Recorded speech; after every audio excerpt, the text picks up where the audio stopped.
The House Oversight Committee chairman for years has joked privately about quitting Congress and returning home to South Carolina. On Wednesday, he finally pulled the plug, likely for good.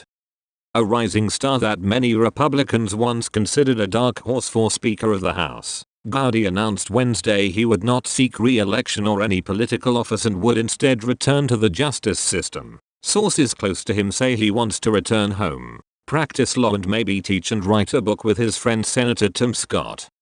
Whatever skills I may have are better utilized in a courtroom than in Congress, and I enjoy our justice system more than our political system, the South Carolina Republican said. And in a sign of Gowdy's desire to step back from public life, he recently turned down a golden opportunity to become a federal judge. White House counsel Don McGahn in recent weeks broached Gowdy, a former federal prosecutor, about filling a slot on the 4th Circuit Court of Appeals, a newly vacated judgeship that Gowdy has eyed before. According to sources close to Gowdy, his fellow Palmetto State Republicans, Scott and Senator Lindsey Graham, also urged him to accept the post.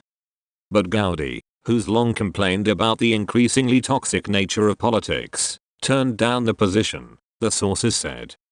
There is more civility in a death penalty case than there is in some congressional hearings. Gowdy, who has won 7 death penalty cases.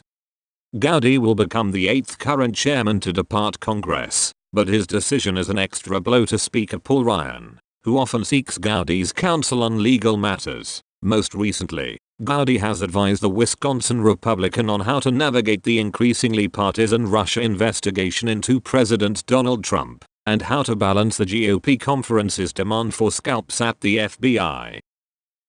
But to anyone who knew the 53-year-old former House Benghazi Committee chairman, the retirement is hardly a surprise. Gowdy rarely participated in House GOP events, rarely attending the weekly GOP conference, for example. He often talked privately about resenting the increasingly partisan atmosphere, and he loved to say that he wished he was home watching cheesy Hallmark movies with his wife. Gowdy rose to prominence in 2013 for his fierce interrogation of IRS officials accused of targeting Tea Party groups for extra scrutiny, scoring headlines when he argued that Lois Lerner, the official at the center of the controversy, had waived her right when she boldly proclaimed her innocence before the House Oversight panel but then asserted her Fifth Amendment right.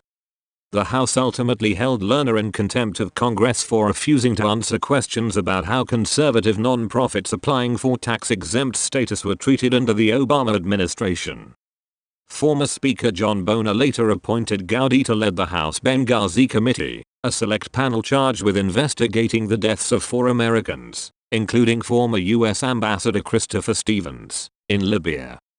Gowdy was pummeled from the left and the right for his investigation. Democrats blasted him for overseeing a partisan witch hunt against then presidential candidate Hillary Clinton, and conservatives, including his once good friend Rep. Jim Jordan, R. Ohio, snarled that he'd let Clinton off the hook.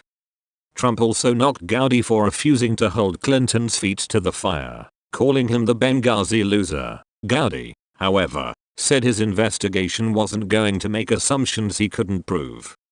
When Trump won the presidential election in 2016, Gowdy expected a call from the White House about the Attorney General post. He was disappointed when he never even got an interview, sources close to him said. While the two never had a close relationship, and to this day, Gowdy says he's never had a conversation with the president, he figured his legal acumen would make him a worthy candidate.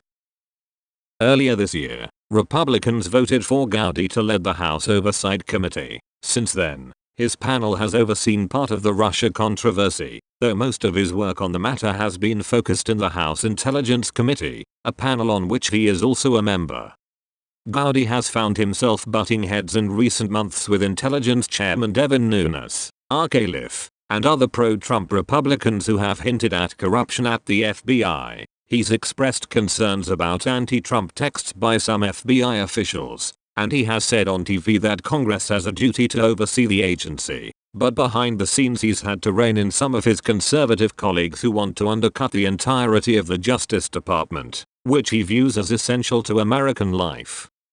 Gowdy's exit is likely to open up a contentious race for the oversight gavel. Jordan has long eyed the post, But the Freedom Caucus founder has been at odds with leadership for years and would have an uphill battle in winning the post from a committee of Ryan loyalists. National Republicans said they expect a crowded primary to replace Gowdy in his Republican-leaning seat based in Greenville. Several names have already been floated as potential replacements, including State Rep Dan Hamilton, State Rep Gary Smith and Karen Floyd, a businesswoman and former South Carolina GOP party chairwoman.